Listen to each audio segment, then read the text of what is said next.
बिस्मिल्लाहिर्रहमानिर्रहीम। चलें जी, आज हम पढ़ेंगे हुक्म तकलीफ़ी के बारे में। उसूल फ़िक़ह में हमने आगाज़ कहाँ से किया था? हुक्म की बात से हमने आगाज़ किया था, ठीक है। तो पहले जनरल इंफॉर्मेशन हुक्म के बारे में हमने पढ़ी थी। आज हम हुक्म की जो पहली किस्म है, आपको मैंने कहा था हुक्म की दो किस्में, हुक्म तकलीफ़ी और हुक्म वज़ी। तो हुक्म तकलीफ़ी के हवाले से हम जो है ना वो पढ़ेंगे इब्तदाई बातें, यानी हुक्म तकलीफ़ी के ओवरऑल कितनी अक़साम हैं और हुक्म तकलीफ़ी की अक़साम में से जो वाजिब है उसके हवाले से जो कितनी मतलब अक़साम है वो सारी हम पढ़ेंगे। और आपकी जो किताब है उसके तकरीबन 7 सफ़हात हैं। कितने सफ़हात हैं? 7 सफ़हात। ये उनका ख़ुलासा है। अगर आप ये ख़ुलासा पढ़ लेते हैं तो वो जो 7 सफ़हात हैं, जब आप उनकी स्टडी करेंगे, उनका मुताला करेंगे, तो यूँ समझ लें कि वो आपके दिमाग के अंदर वो महफूज हो जाएंगे, आपके वो कब्ज़े में आ जाएंगे, मुट्ठी में आ जाएंगे। चलें, सबसे पहले हम देखते हैं डेफिनेशन हुक्म तकलीफ़ी। आपको मैंने क्या कहा था? हुक्म की दो किस्में, हुक्म तकलीफ़ी और हुक्म वज़ी। हुक्म तकलीफ़ी वो होता है जिसमें बंदे को मुकल्लफ़ बनाया जाता है करने ना करने का, यही कहा था ना मैंने। और हुक्म वज़ी वो होता है जिसमें मुकल्लफ़ नहीं बनाया जाता, बल्कि एक चीज़ को सबब, शरत या माने मुकर्रर किया जाता है। तो यहाँ पे डेफिनेशन देख लें। हुक्म तकलीफ़ी की अरबी में याद किया करें, अच्छी बात होती है।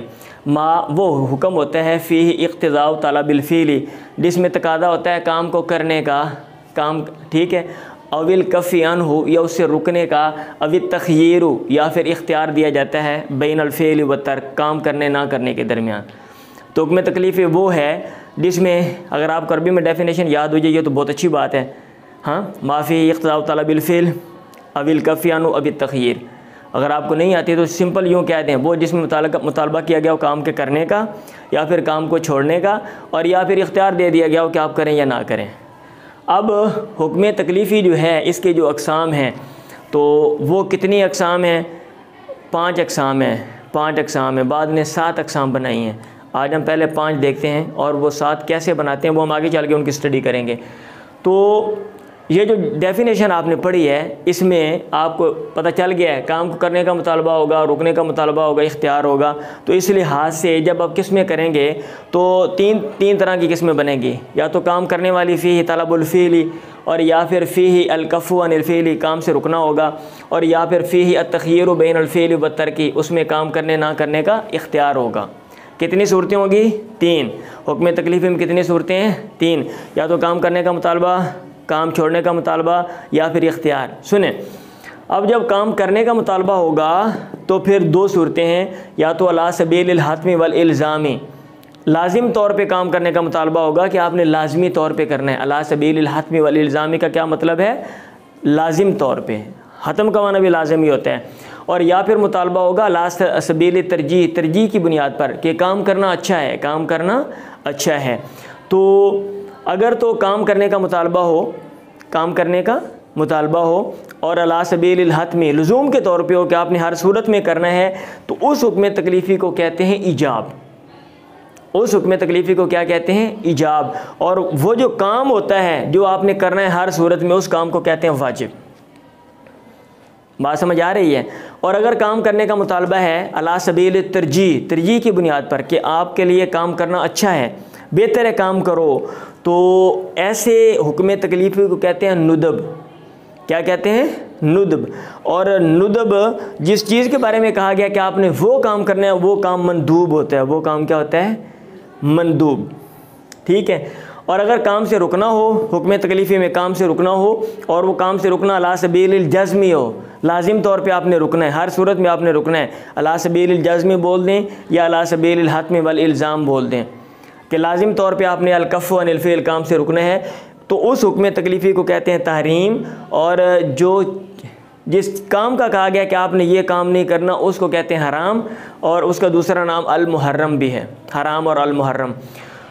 और अगर काम से रुकने का मुतालबा हो अला सबील तरजीह, तरजीह की बुनियाद पर, ज़रा साथ लगा दें अच्छे तरीके से, अला सबील तरजीह, तरजीह की बुनियाद पर कि आपके लिए बेस्ट है, बेहतरीन है कि आप इसको छोड़ दें, तो बेहतर सूरत है, तो उसको कहते हैं हुक्म तकलीफ़ी को कराहत। और वो जो काम होगा उसको कहेंगे अल-मकरूह, उसको क्या कहेंगे?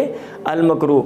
और अगर हुक्म तकलीफ़ी ऐसा है कि उसमें आपके पास दोनों ऑप्शन हैं, फ़ी अत-तख़यीरु बैनल फ़िअल व तर्क, आपके पास दोनों ऑप्शन है, करें या ना करें, उस हुक्म तकलीफ़ी को कहते हैं इबाहत। और वो जो काम होगा, वो जो काम है उसको कहेंगे अल-मुबाह। तो अब आपको इजाब, नुदब, तहरीम, कराहत, इबाहत इनकी डेफिनेशन भी समझ आ गई, और वाजिब, मंदूब और हराम, मकरूह और मुबाह इनकी डेफिनेशन भी समझ आ गई। ठीक है। अब इजाब वो हुक्म तकलीफ़ी है, हाँ, जिसमें काम करने का मुतालबा किया जाता है और काम करना लाजिम होता है। ठीक है, जिसमें काम करने का मुतालबा किया जाता है अला वजहिल लुज़ूम।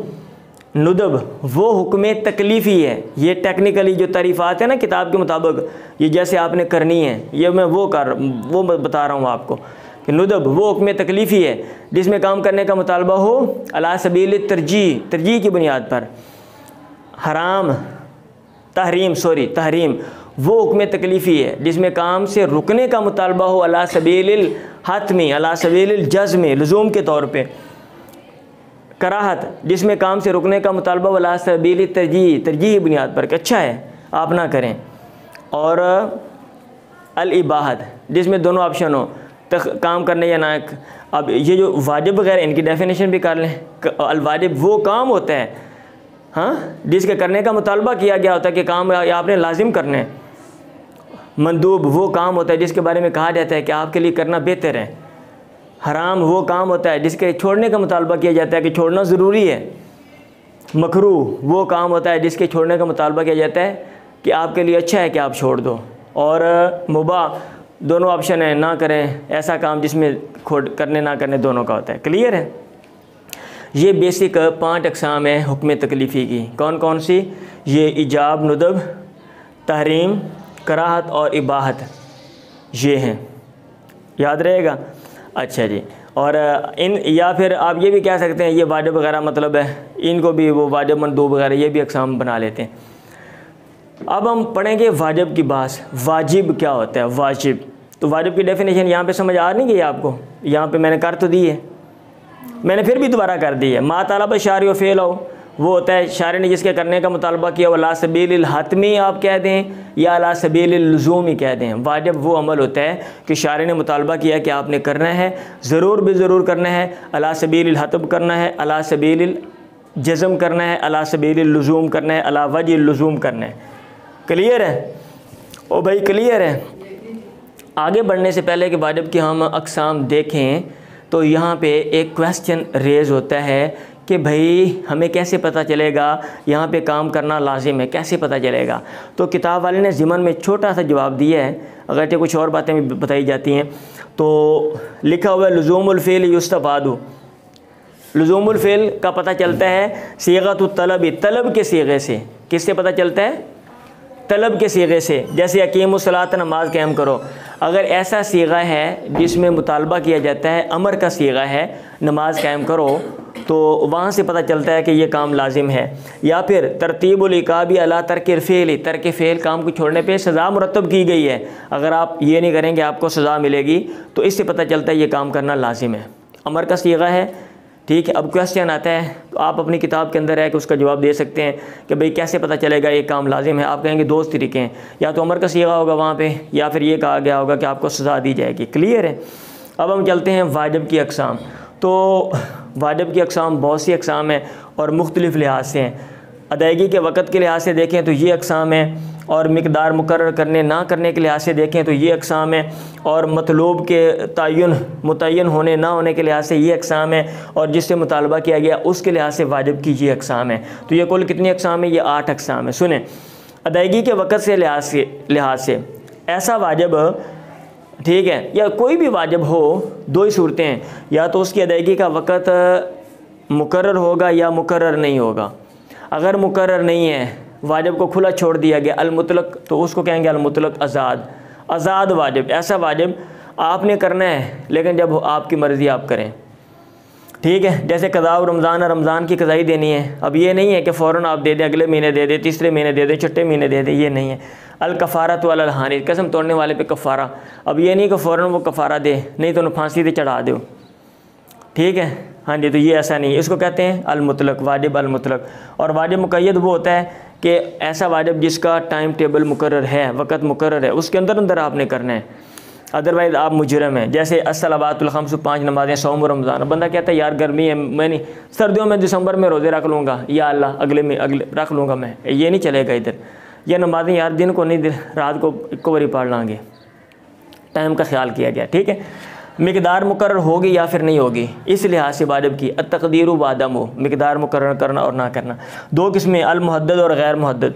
अल मुहद्दद वो है जिसकी मिक़दार मुकर्रर कर दी गई है कि आपने ये काम इतना करना है, ये काम इतना करना है, उसको डिफ़ाइन कर दिया गया है, उसकी मिक़दार, उसकी तादाद वगैरह सब मेंशन है। जैसे अज़्ज़कात व ज़कात के मसाइल हैं, इतने ऊँट आपने देने, इतनी बकरियाँ देनी, अपने गाय देनी, इतनी फ़लाँ चीज़ देनी वगैरह वगैरह, कब देनी। अद्दियात, दियते के मसाइल हैं, अगर आपने उंगली काट दी थी इतना, हाथ काट दिया इतना, बाजू काट दिया इतना, आँख निकाल दी इतना, कान काट दिया वगैरह वगैरह, जो भी है। गैर मुहद्दद, मिक़दार मुकर्रर नहीं है। अल इन्फ़ाक़ु फ़ी सबीलिल्लाह, अल्लाह के रास्ते में ख़र्च करना, कोई मिक़दार मुकर्रर है। कोई बंदा बोला कि चंदा दे दो, आप बोलो 10 रुपये, शर्म नहीं आती? कम अज़ कम 100 रुपये देना अल्लाह ने कहा, कहीं है कोई बंदा कह सकता है आपको? अतावन अलल बिर्रि, नेकी पर तामुन करना। अभी इसके कोई हद है कि आपने इतना ज़रूर तामुन करना है? हाँ, एक बंदा कहता है सामान उठा लो, तो आप ये नाप उठा के ले जाते वहाँ तक, कहता है नहीं ये मुरीद की छोड़ के आना है। तो ये ज़रूरी है आपके ऊपर कि आपने जनाब छोड़ के ही आना है, लाहौर छोड़ के आना, गुजरांवाला छोड़ के आना, आपने मेरे साथ जाना है, ये कोई ज़रूरी नहीं है। तो ये वो वाजिब हैं, हाँ, जिनकी मिक़दार मुकर्रर नहीं है। अब आप इधर आ जाएं, मतलूब जो वाजिब जिसका मतलब है मुतालबा किया गया है, वो या तो मुतय्यन है या गैर मुतय्यन। इस लिहाज से 2 किस्में, मुअय्यन और गैर मुअय्यन। मुअय्यन या तो वाजिब मुअय्यन होगा कि आपने यही काम करना है, जैसे नमाज और रोज़ा है, और या फिर गैर मुअय्यन होगा, आपके पास ऑप्शन है, आप ये कर लो, ये कर लो, ये कर लो, जो मर्ज़ी करो। जैसे कफ़ारतुल यमीन, कसम का कफ़ारा, ठीक, ग़ुलाम आज़ाद करो, खाना खिला दो, कपड़े ले दो, जो कर लो। समझ आ रही है? तो इस लिहाज से 2 किस्में, मुअय्यन और गैर मुअय्यन। और मुतालब भी, जिससे मुतालबा किया गया उस लिहाज से 2 किस्में, वाजिब ऐनी, वाजिब कफ़ाई। अगर ख़ास हर बंदे से मुतालबा किया गया कि आपने भी करना है, आपने भी करना है, आपने भी करना है, आपने भी करना है, सब लोगों ने करना है, उसको कहेंगे वाजिब ऐनी, वाजिब ऐनी। जैसे नमाज है, नमाज सब ने पढ़नी है। और वाजिब कफ़ाई वो होता है कि मुआशरे से मुतालबा किया गया, किसी ख़ास फ़र्ज़ से नहीं मुतालबा किया गया, ओवरऑल मुआशरे से फ़र्ज़ किया गया, आपने ओवरऑल इसको करना है, उसको कहते हैं वाजिब कफ़ाई। जैसे जिहाद है, ठीक है, ऐसे कज़ा है, काजी होना और कज़ा का शोबा कायम करना, लोग फ़ैसला करें, लोग फ़ैसले लेकर जाएँ, झगड़े लेकर जाएँ, इफ्ता है, फ़तवा देना, तो ये वाजिब कफ़ाई है। बात समझ आ गई है? तो वाजिब की कितनी किस्में हैं? 8 किस्में हैं। कितनी किस्में हैं? हाँ जी, वक़्त के लिहाज से मुतलक और मुक़य्यद, और मिक़दार मुकर्रर करने ना करने के लिहाज से मुहद्दद गैर मुहद्दद, और मतलूब के लिहाज से मुअय्यन गैर मुअय्यन, और मुतालब भी के लिहाज से वाजिब ऐनी और वाजिब कफ़ाई। एक और बात, किताब वाला आगे चल के लिखता है, कद यसीरुल वाजिबुल कफ़ाई ऐनियन इज़ा लम यहसुलिल मक़सूद। देखें, वाजिब जो कफ़ाई होता है ना, उसका कोई ना कोई ख़ास मकसद होता है। आपको जो काम कहा गया कि आपने ये काम करना है, उसका ख़ास मकसद है। अगर वो मकसद पूरा नहीं हो रहा तो फिर वाजिब कफ़ाई, वाजिब ऐनी बन जाएगा। हर बंदे को कोशिश करनी पड़ेगी। बात समझ आ रही है? हाँ जी, अगर जिहाद है उसका ख़ास मकसद है, अगर जिहाद का मकसद पूरा नहीं हो रहा तो अब वाजिब ऐनी, हर बंदे को जिहाद के लिए एफ़र्ट, कोशिश करना पड़ेगी। कज़ा, ठीक है, वाजिब कफ़ाई है और उसका ख़ास मकसद है, लोगों के मसाइल हल हों, सोलूशन आप उनको दें और लड़ाई झगड़े ख़त्म हो। अगर ये नहीं हो रहे तो फिर वाजिब ऐनी है। वो इफ्ता, फतवा देने के लिए बंदा होना चाहिए, आप अगर नहीं है तो फिर हर एक को कोशिश करनी चाहिए उसके लिए। तो ये वाली बात। आखिरी बात ये है कि हम तो एक और नाम भी सुनते हैं फ़र्ज़ का, कि भी हुक्म तकलीफ़ी के अक़साम फ़र्ज़ भी है। तो भाई ये क्या यहाँ पे फ़र्ज़ नहीं है? तो भाई इसमें थोड़ी सी बात ध्यान में रखें। ऊपर मैंने ये एक साइड पे कर दिया अल-फ़र्क़ु बैन फ़र्ज़ वल वाजिब, कि दोनों में फ़र्क आया कुछ है या कि नहीं है, फ़र्क है या कि नहीं है। तो जमहूर ने कहा हुआ है वाजिब और फ़र्ज़ दोनों एक ही हैं, दोनों की डेफिनेशन भी एक है। अक्सर जमहूर का मतलब अक्सरियत जो उलमा की है, वो जो कहते हैं वाजिब और फ़र्ज़ सेम टू सेम है, वाजिब और फ़र्ज़ सेम टू सेम है। लेकिन अहनाफ जो हैं वो कहते हैं नहीं, फ़र्ज़ अलग होता है, वाजिब अलग होता है। अभी जमहूर किस चीज़ को देखते हैं? काम करना लाजिम है, इस लिहाज से वो कहते हैं कि भाई फ़र्ज़ वाजिब एक ही हैं। जो अहनाफ हैं वो दलील को देखते हैं। किसको देखते हैं? अगर दलील कती है, ज़्यादा पक्की दलील है, उसको कहते हैं फ़र्ज़, और अगर दलील ज़न्नी है उसको कहते हैं वो वाजिब। ये उन्होंने दलील को देखते हुए ये 2 किस्में बना दी हैं वाजिब में। एक किस्म को फ़र्ज़ बना दिया, साइड पे कर दिया है, और एक किस्म को वाजिब बनाया, उन्होंने साइड पे कर दिया है। और जो जमहूर हैं उन्होंने दलील को नहीं देखा, उन्होंने काम को देखा है कि वो कहते हैं वो वाजिब हो या फ़र्ज़ जो भी हो, काम करना तो लाजिम है ना, इस लिहाज से। बहरहाल अहनाफ फ़र्क करते हैं, और वो ये भी कहते हैं कि फ़र्ज़ में लुज़ूम ज़्यादा होता है और वाजिब में लुज़ूम कम होता है। शिद्दत फ़र्ज़ में ज़्यादा होती है, शिद्दत ज़्यादा होती है। फ़र्ज़ का अगर बंदा इनकार करता है वो काफ़र है, वाजिब का इनकार करता है वो काफ़र नहीं है। ये अहनाफ ने ये फ़र्क किया हुआ है, और ये दलील देखते हुए बहरहाल दोनों ये कहते हैं कि करना ज़रूरी है। तो जब करना ज़रूरी है, इसलिए किताब वाला तबसरा करता है फ़ल इख्तिलाफ़ु या फ़ल खिलाफ़ु इज़न लफ्ज़ियुन ला हकीकियुन। ये अमली इख्तिलाफ़ नहीं है, ला अमलियुन, ये लफ्ज़ी इख्तिलाफ़ है कि एक ने कह दिया फ़र्ज़ और एक ने कह दिया वाजिब। बाकी आप दलाइल को देख रहे हो, वो दलाइल को देखना वो सेकंड ऑप्शन है, वो बाहर का ऑप्शन है। बात समझ आ रही है? आज हमने क्या पढ़ा? हुक्म तकलीफ़ी और उसकी अक़साम 5, बाद के नज़दीक 7, और फिर आगे उनमें से पहली किस्म वाजिब, और वाजिब की 8 अक़साम। ये जो सारी हैं ये 7 सफ़हात का ख़ुलासा है। ठीक हो गया? चलें, इतना याद करें।